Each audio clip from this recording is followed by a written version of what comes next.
See me beating on your block with my tumble. If it's beef, we gon' turn it into gumbo. He gon' fall off that ladder, watch him tumble.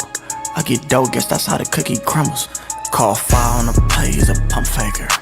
What type of money did you partake in? At the Lotta's with some models, we was parlaying. You see the roses all carpooling. Call foul on the play, he's a pump faker. What type of money did you partake in? At the Lotta's with some models, we was parlaying.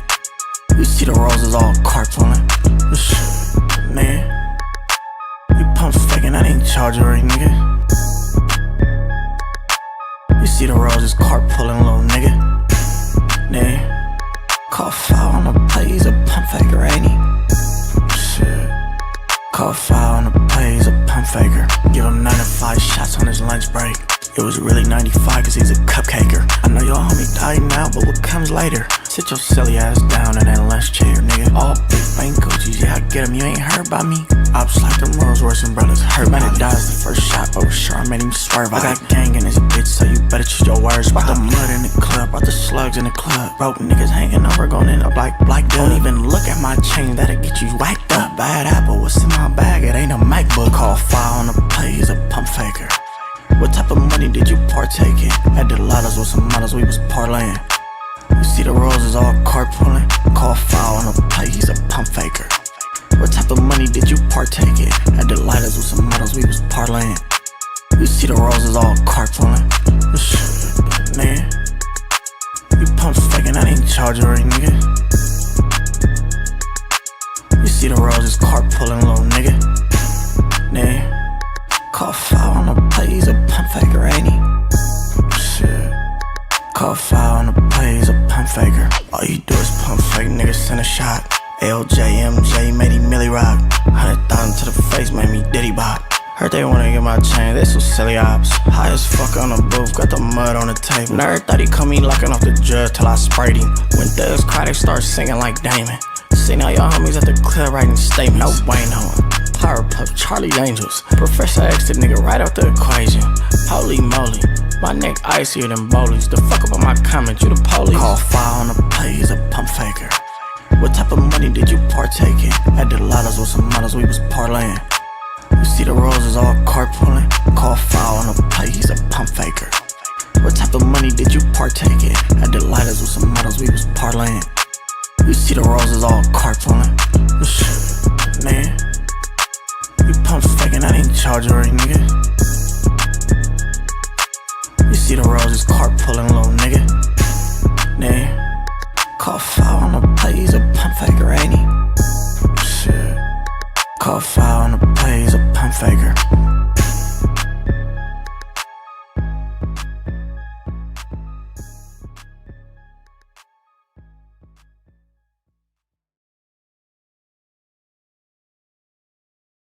Call foul on the play, he's a pump faker. Stop being scared to debate, man.